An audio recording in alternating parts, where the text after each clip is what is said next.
This is Warhammer Vermintide 2. We're here on Xbox Series S. Be sure to like the video. Subscribing is great as well.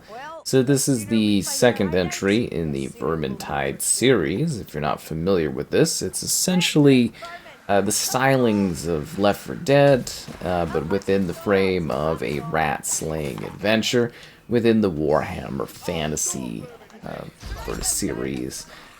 You have a selection of different characters you want to play as, different class stylings, and then you go about slaying thousands upon thousands of rats, which is pretty exciting. I mean, there's other things too, but I mean, it's basically a Vermintide, right?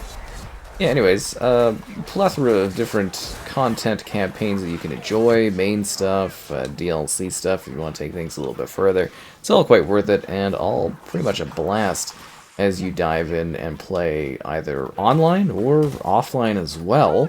If you are playing online, that's kind of the way I would recommend going about it. But offline, you know, you can play with bots, even online, if you don't have real players that you're coming across, or if you want to just set up things where your buddies can join in, you can have bots come in and fill, and they are proficient, and they'll get the job done, but not necessarily the most helpful when it comes to getting objectives completed.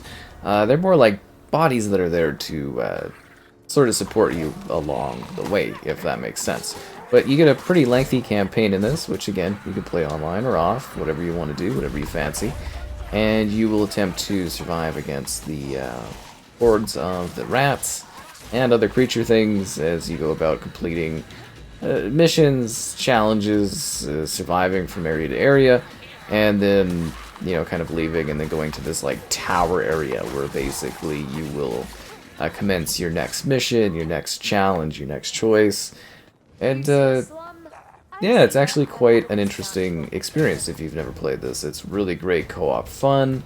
It's pretty straightforward in how you go about it. You can kind of play just, hey, I'm working through the story, or you can kind of do quick play.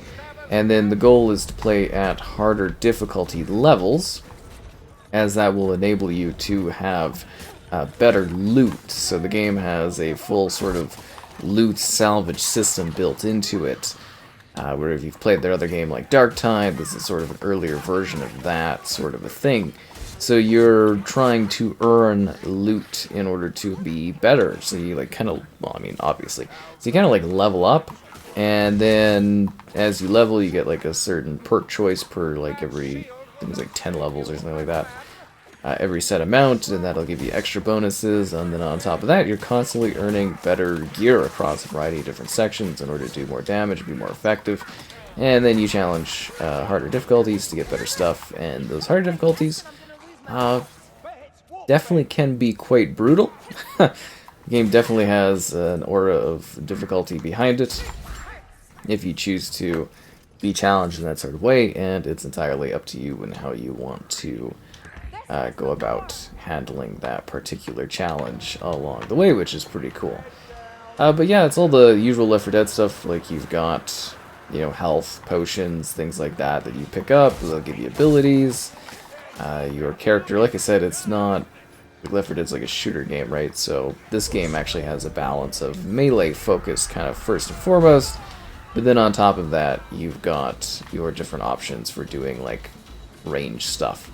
So I'm playing what is kind of the archer, but you know, there's like kind of a magician sort of character, as to say, magic caster, kind of a person with guns, like a witch hunter, the dwarf stuff, and then there's some category classes too, and some of those are things you like buy as like DLC stuff, and some of them are kind of basic built in.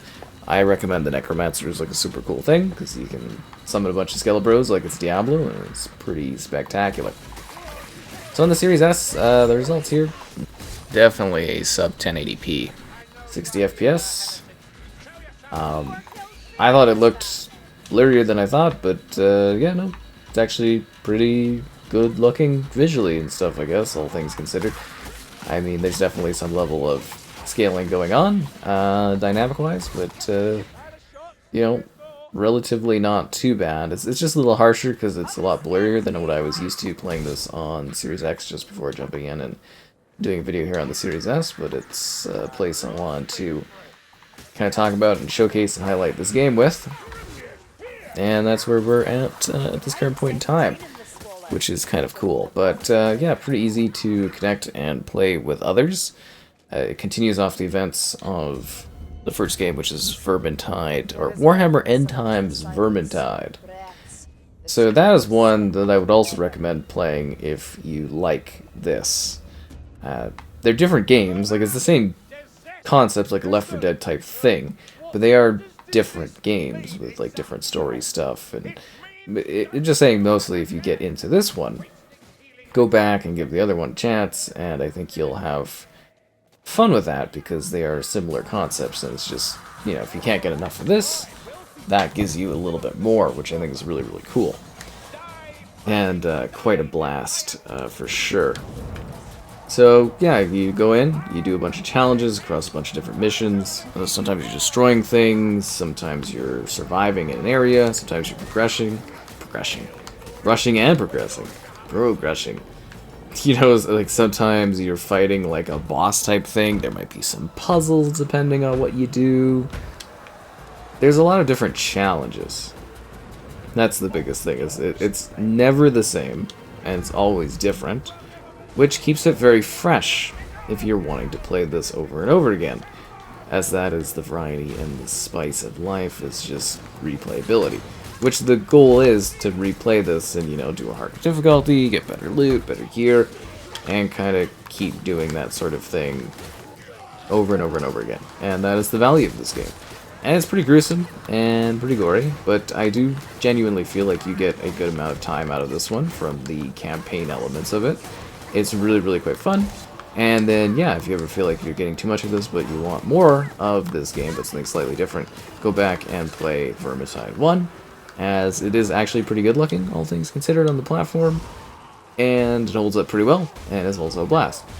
And very similar to this game in terms of gameplay, but obviously this is just the evolved version of what that sort of was back in the day, which is pretty neat. So 15 unique careers, like I was kind of mentioning, different appearances, abilities, weapons, stuff like that. New challenges you can do in order to get things, all kinds of challenges in the main menu. You progress across your career and improve yourself. It's a blast. Like, seriously, like, it's genuinely a great time, and it's filled to the brim with stuff, and the DLC is fantastic if you want to do all kinds of unique things. I think you will really, really find good value in any sort of indulgence that you do in this game. Really, it is genuinely impressive, and just fresh enough that, like, I don't really ever feel bored playing this. And I hope that you will kind of get that similar vibe when you go in and play Vermintide 2 if you want to give it a whirl. This may seem, I guess, easy to some degree if you're watching this. This is like sort of the normal difficulty, as to say. So there's definitely a lot more of a challenge that you can get. If you do harder difficulties, you will not be able to mow down enemies as effectively, that is for sure. But it comes down to the challenge that you want to engage with when you're playing the game. And it is quite, like, linear in a sense, like you are moving from area to area, but there is a certain sense of freedom in some spots where you get to slightly explore a bit. Like, they feel pretty open.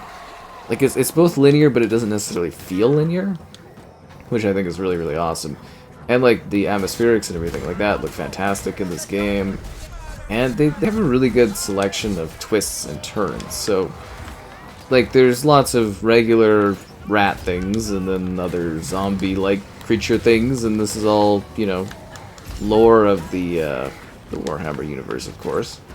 Every now and then you get these more special enemy types, these little mini-bosses, and yeah, it's all kind of just sprinkled in there on these chaotic, crazy adventures that you go on as you attempt to survive and, you know, complete drop-in and drop-out co-op and stuff, and people come and they go, and come and they go, and it's pretty fun to, you know, always have an array of people that are playing and available to you, which is kind of cool. And it all just works out pretty well, and you get a good sense of progression, and then, of course, you could play the different characters to level them if you want to keep kind of earning and stuff, which I think is cool.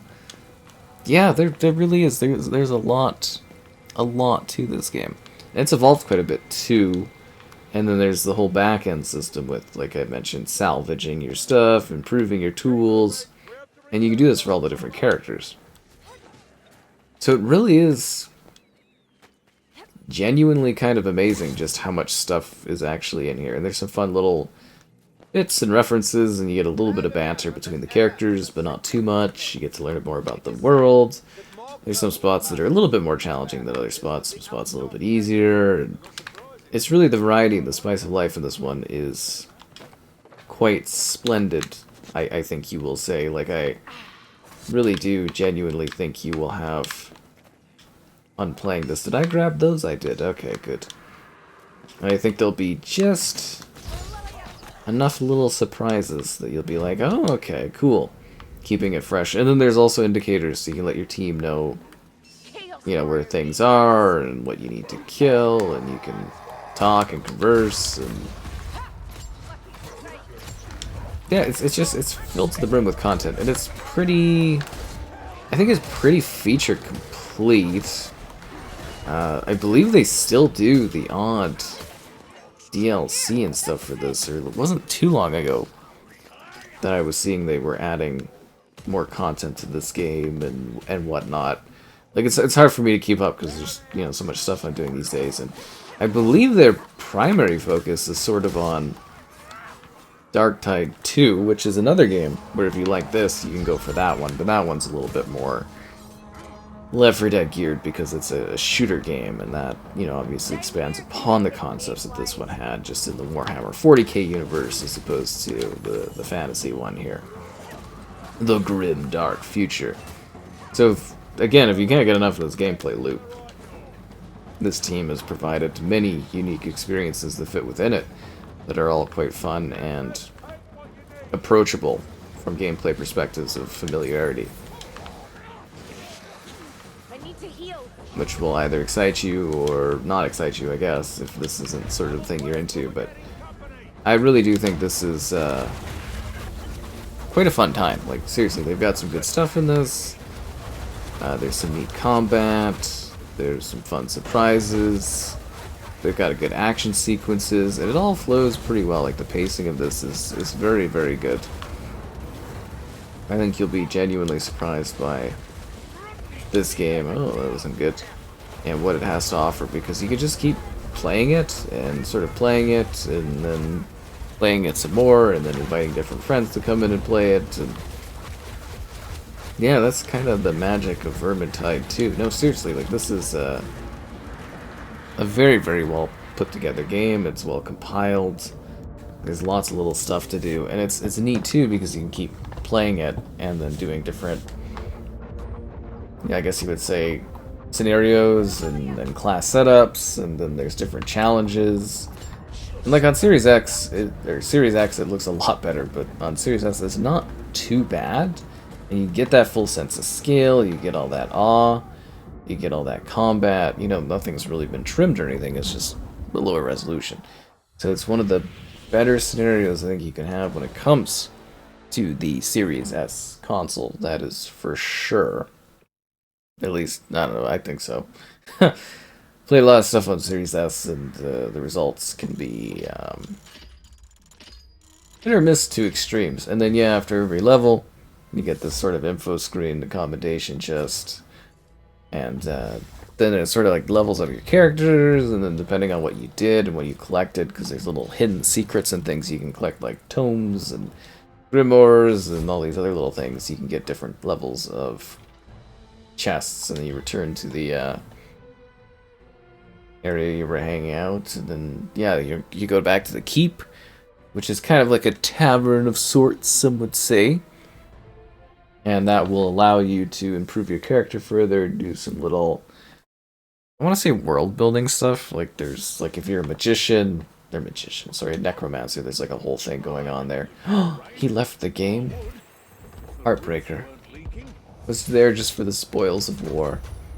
And then you get new tools, and then you can go and you can personalize yourself with the new tools and better stuff, and you got your talents like I mentioned. There's the whole crafting and salvaging system.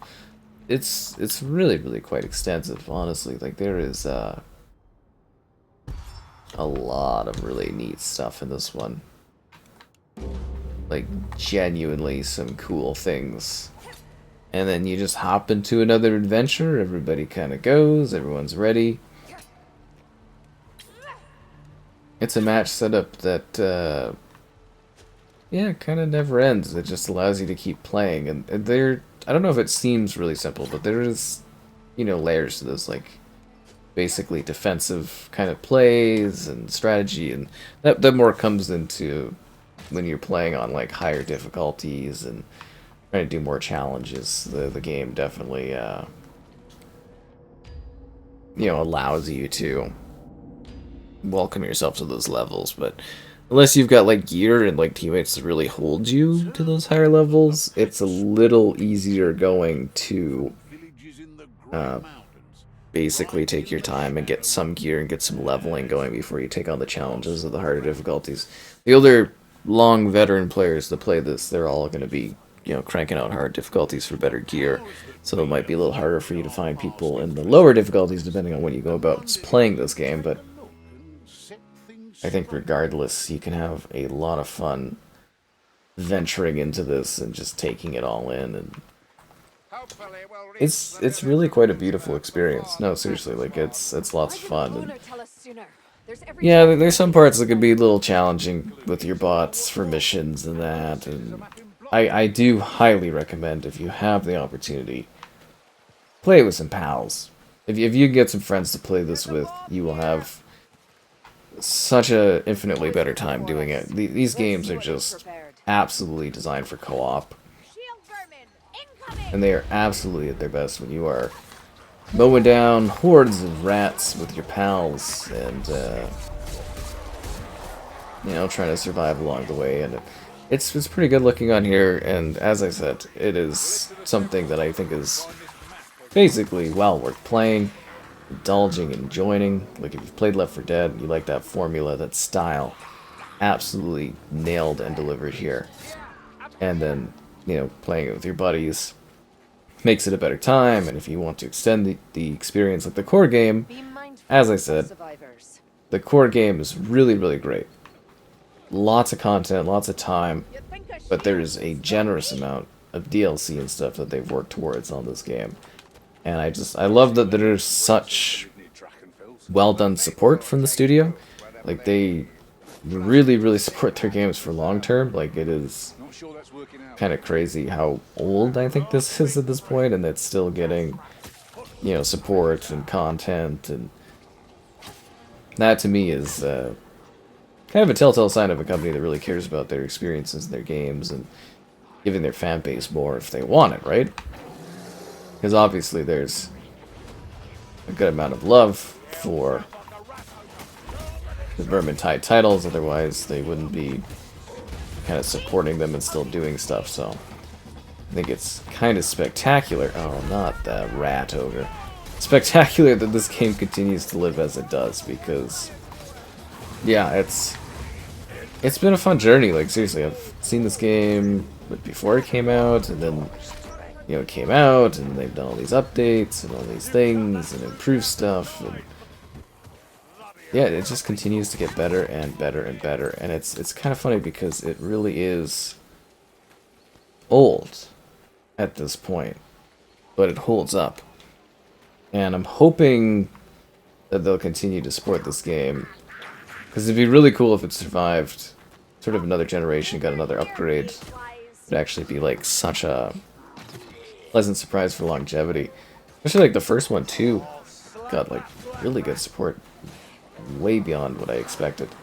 I love when these companies that are doing this sort of a thing. So yeah, always eager to jump in and talk about Vermintide 2 and play it and, you know, show it off and things. And mostly it's just nice to have an excuse to dive in here and just mow through a bunch of rats, monsters, and it's very satisfying combat and gameplay and style, and even the story itself is kind of a little bit neat.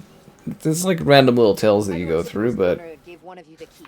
You know, there's lots of little things here or there that I think will surprise you along the way in Vermintide too.